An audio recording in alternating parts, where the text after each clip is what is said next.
Hey guys, welcome back to another video. Today we're going to be looking at prank kids. Now, a couple of days ago, prank kids link 1 got revealed, and just the fact that they got link 1 is just makes them so much more consistent. Even if the link 1 didn't even have an effect, it would still be very useful for prank kids. In case you don't know how prank kids work, all of the 4 monsters have the effect that if they're sent to the graveyard as fusion or link material for a prank kids monster, they have an extra effect. Plus, you can summon a prank kids from your hand or deck, which is super useful. In some cases, it can also just help you set up Appaloosas and stuff like that. So basically, we've opened 2 hand traps. We have desires. I later took out the desires because I just felt that this deck did need a lot of resources just to run. So I just decided to take out the desires. So we are going to be going first. We have the prank kid. I'm sorry if that is a bit loud.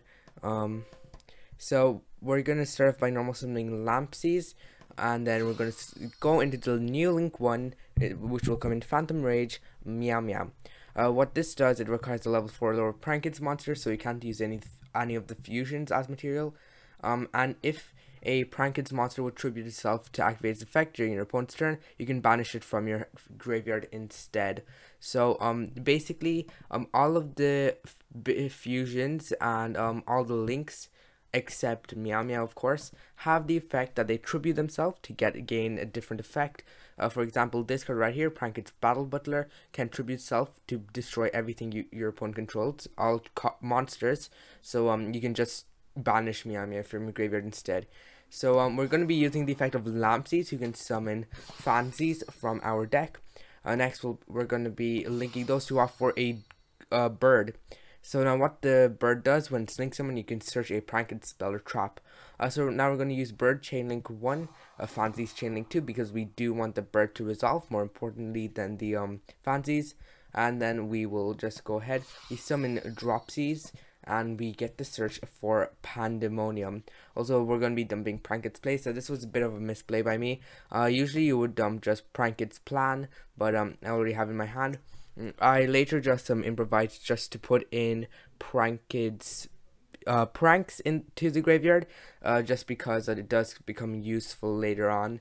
Next, we're going to be activating Pandemonium, which will let us fuse into a rocket ride.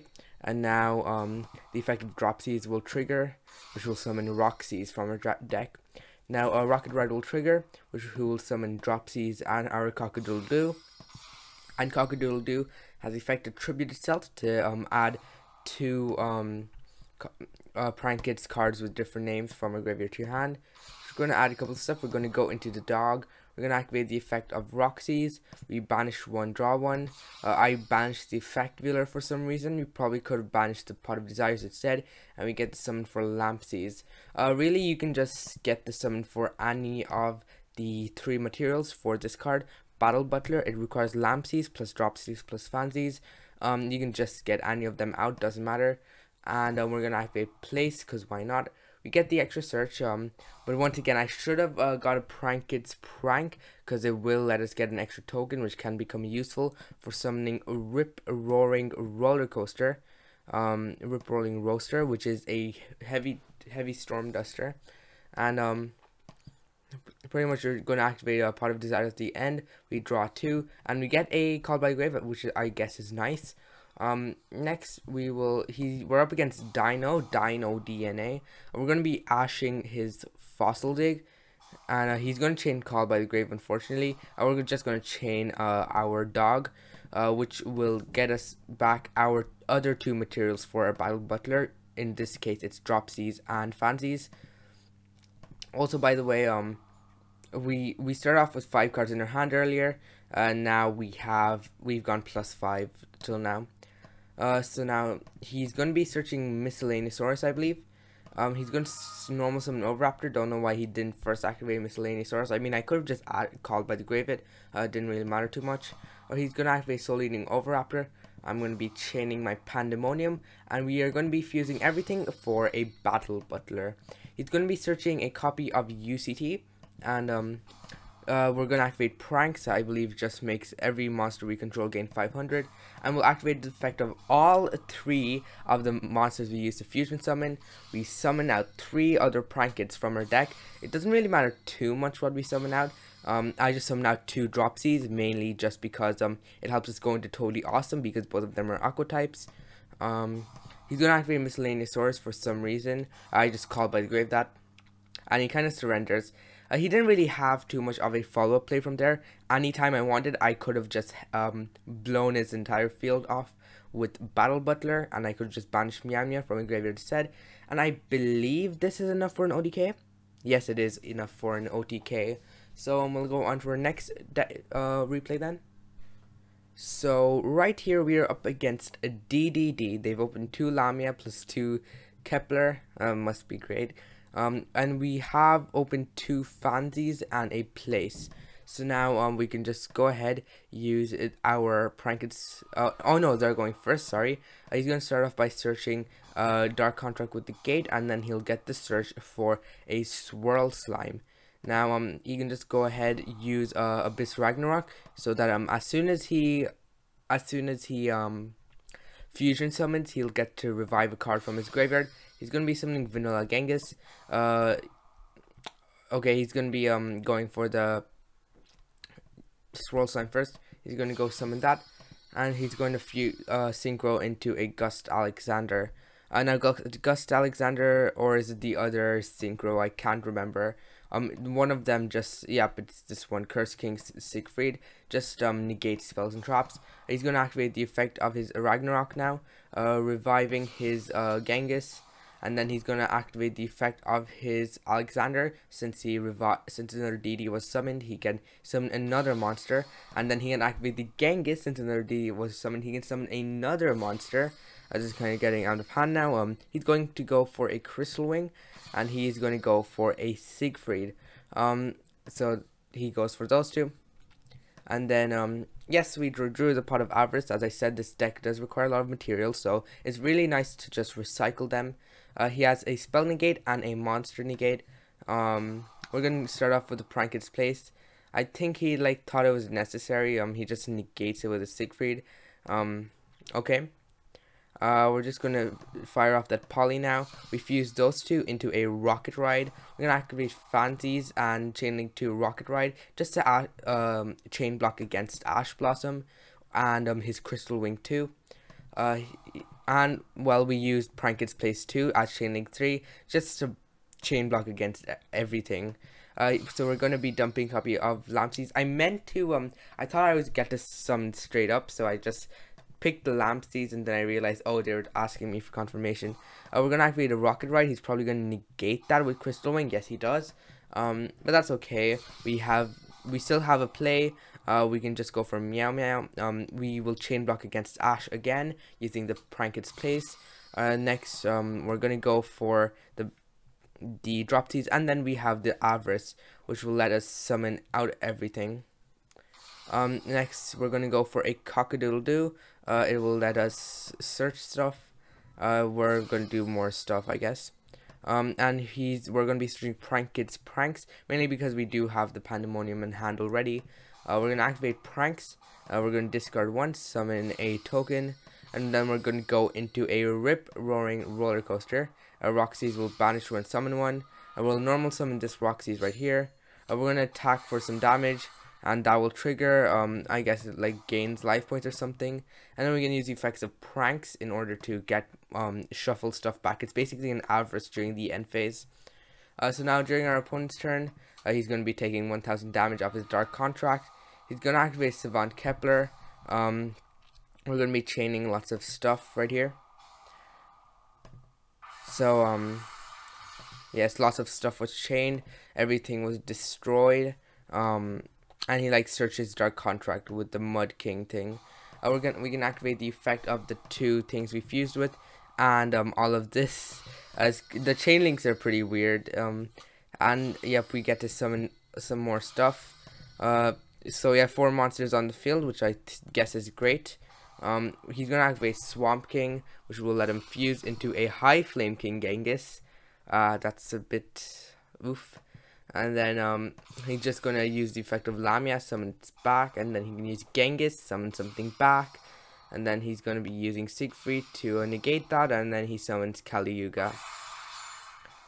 We can since in case you don't know, this thing grants everything we summon with its effect. Battle protection.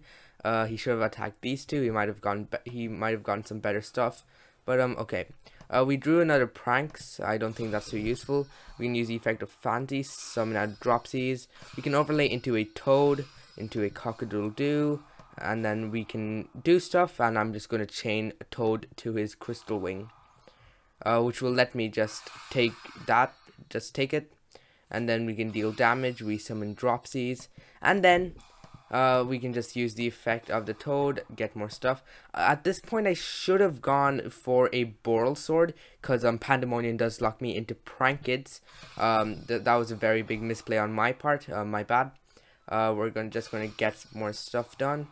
We're just gonna summon more stuff, do more crazy stuff. It's pretty hard to explain what's going on just because of the big chain links. We do recover a Prankid's Pranks, and we're going to activate Pandemonium, go into a Wishy Washer, and then we're going to get to summon some, draw some. I don't know what's going on. And we do more stuff. Yeah, he still has the Kali Yuga on his field. We're just going to be chaining more stuff. I decided to use my Bow Wow Bark here, mainly because I do not have any set things that I can actually take advantage of. And in terms of set things, I'm talking about Pandemonium specifically. He's going to go straight for the battle phase, and then he'll use his Kali Yuga to destroy everything. So now we draw for turn. We go fire off a Pandemonium. Once again, I probably could have just done more stuff. We can activate the effect of all this stuff. We summon, we inflict damage, we gain life points. Very hectic. We're gonna flip summon this thing, and then I'm like, oh, this meow meow only triggers when something is sent. Where's my meow meow? I'm pretty sure I have meow meow here somewhere. Or did I just exhaust both my copies of it? I think I did exhaust both my copies of it. Yes, I did. So I did exhaust both my copies of Meow Meow, but that's okay. We can just go into a Cockadoodle-Doo for an OTK. We played through 3 negates, you know, yes, that was the first duel. I probably would have won quicker if I'd gone into Boral Sword earlier. I don't know what I was thinking. I'll just go into Boral Sword when you're playing. So we'll go into our last replay then. And right here we are up against Gagaga, I think this is Gagaga. So we're gonna be going first again. We have pretty much a pretty nice board. We're gonna go for the Meow Meow. We're gonna inflict damage, summon stuff. Pretty basic combo. We activate Bird 1, Fancies 2, and as I said, if we have one of the pieces, Plan or Pandemonium or Pranks, we can just send any of the others. So since I have Plan in my hand, I will be dumping a copy of Pranks, and Bird will be searching Pandemonium. Yes, that is Pandemonium. We're going to just go ahead, fuse for a Rocket Ride, activate Dropsies and Rocket Ride's Chain Link 2, just for against Ash Blossom, and then we'll be summoning stuff. We're going to activate Rocket Ride to summon our Dropsies and the Cockadoodle-Doo. Dropsies will be summoned, Cockadoodle-Doo will be summoned, and then Bird will trigger, which will recover the 2 spells and traps in our graveyard, Pranks and Pandemonium. Next, we're going to just go ahead into the Bow Wow Bark. We're going to just go ahead, banish this extra Roxy's we have in hand, summon one, and we're going to be activating Place, which will get us an extra search. Just because why not? We're going to activate Pranks, who will discard 1 and summon a token. We're going to set 2 pass. So right here off just we had 5 cards to start with. We've gone +4 so far, which is super great. And on top of that, Pranks will become an Avarice during the end phase, and we get draw 1. So now he's pretty screwed. He's gonna normal summon his Gaga Magician. I'll chain to the summon in order to recover my other 2 materials for Battle Butler, Fancies, and my Dropsies. And he's gonna activate Zubaba Bancho Gagaga Coat, like summon itself if you control a Gaga, I think, and then I just get the summon for Battle Butler. We activate Lampseeds, Dropsies, and more stuff, and I think he kind of just quit there. I could have easily just blown up his entire field with my Battle Butler. Just this Link 1 does open up. So, in case you don't know what the main problem with Prank Kids was before this, if they're gaining so much advantage, it's mainly because earlier they did need a way to usually they just needed a fusion spell plus 2 other Prank Kids in their hand. But now just the Link 1 solves it, because you can go straight for a Cock-a-doodle-doo, which searches your fusion spell, and then you can get your plays going from there. So those were the replays. I'll go straight to the deck profile then. So over here we have the deck. I did change up a couple of stuff. In the first play, I changed this. I took out the effect dealer for some DD Crows, mainly because impermanence is kind of just an effect dealer. But you can just change this hand trap however you like. It can be a Nibiru, effect dealer, Ghost Ogre, anything you like. So for the monsters, we run 3 of each Prank Kids, Roxy's, Lampsies, Dropsies, and Fansies. All of these are just they're standard. You just want to get to your combo as soon as possible. Those are 12 monsters that we just want to try get to, and including the field spells. The field spell just lets us search another Prank Kids. It pretty much just lets us do more stuff. So we're inherently running 16 copies of each Prank Kids in this deck. Next, for the hand traps, we just run 3 Ash, 2 Crow, and 2 Imperm. Once again, you can just change around with this Crow. I like the 2 Imperm, 3 Ash. I just like it that way. Change the Crow however you like. We run 1 copy of Instant Fusion. Instant Fusion can actually get out your Rocket Ride and Weather Washer, mainly because they're level 5 and they work really well with your Prank Kids. 3 copies of Polymerization. As I said, you do want to just see Polymerization half the time in your hand. 2 copies of Avarice, just for the extra consistency. Also, it just recycles material, which is very important in this deck as it can burn out of it. 1 copy of Terraforming to see your Prank Kids place, which in turn searches a monster. 3 copies of Called by the Grave for the hand traps. 3 copies of Pandemonium, it's our fusion spell, and it's kind of like El Shaddai fusion. You can summon during either player's turn. The only problem is that it does lock you into Prank Kids, which is kind of why I should have gone into a Boral Sword earlier. 3 copies of Prank Kid Pranks. 3 copies of Pranks because I mean, it is a combo piece that you're usually going to activate during the end of your turn. Sometimes you'll activate during the start of your turn. Maybe you just want that extra monster on the field for something like a Weather Washer or a Rocket Ride. What I'm saying for do it at the end of your turn is during your opponent's turn, if you've done the normal combo, you're going to activate Pandemonium, go into Battle Butler, and then all the 3 monsters will summon 3 other monsters. And with Prank Kids Pranks, you'll have a token too. So you can pretty much Raigeki your opponent twice. That's what Battle Butler does. Tribute it to destroy all monsters your opponent controls. And this is not once per turn. So once you've used up your Meow Meow, if they have any follow-up, you can destroy that too. And say, oh, it's my end phase. I'm going to go ahead and do stuff. You can just go ahead, activate plan. You're going to use the 3 monsters plus your token in order to go into a Rip Roaring Roaster, which is a heavy Storm Duster. Not really a heavy Storm Duster, just a Harpy's Feather Duster, which can destroy everything, which is why you want to kind of see pranks. 3 copies of Place. Place is just an extra consistency tool just to see your Prank Kids. 2 copies of Impermanence, which is a generic hand trap. 2 copies of Plan. You don't want to see this in your hand too often, I'd say. It's a mech card. It's basically an IP effect, which lets you summon during your opponent's turn. It's got a graveyard effect, which lets you recycle materials, which is great. But more often than not, you'll just send it to the graveyard off Fansies and then recover it with your bird. For extra deck, we run 1 copy of Battle Butler, 2 copies of Rocket Ride, and 2 copies of Weather Washer. Battle Butler is just an incredible tool, especially with your Meow Meow, because just the ability to blow up your opponent's entire board twice is incredible, especially during your opponent's turn. 2 copies of Rocket Ride, it helps you recover some Prank Kids from your graveyard during your turn, and Mother Washer is pretty much the same except it's during your opponent's turn. And one copy of Toad, you can just make it with 2 copies of Dropsies. So if you did something like Polly or maybe a Roxy's and a Lampsies, you can pretty much just use both of them, go into a Dropsy, summon 2 copies of Dropsies, overlay into Toad, and that's a free negate.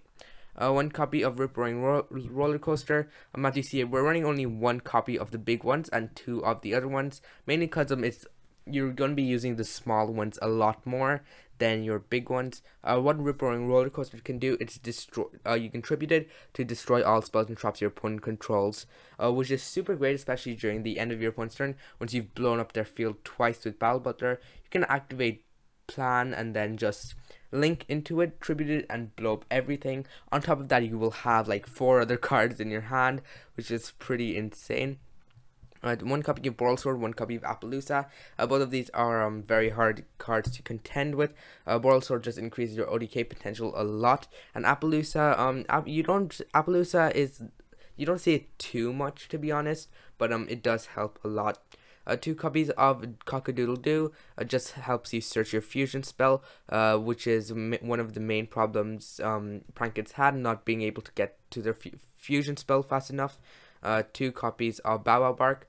Oh yes, and the bird and the dog both have the effect. They can add 2 Prankets from your graveyard to your hand. Bird does it on your turn, and dog does it during your opponent's turn. And finally, we run 2 copies of Meow Meow. Meow Meow is it's the link one. Even if it was just a non-effect one, it would still be really great in this deck, just being able to increase the consistency of getting to your bird. So that was the deck. I hope you enjoyed it. Do like and subscribe, and I will see you in my next video. Bye bye.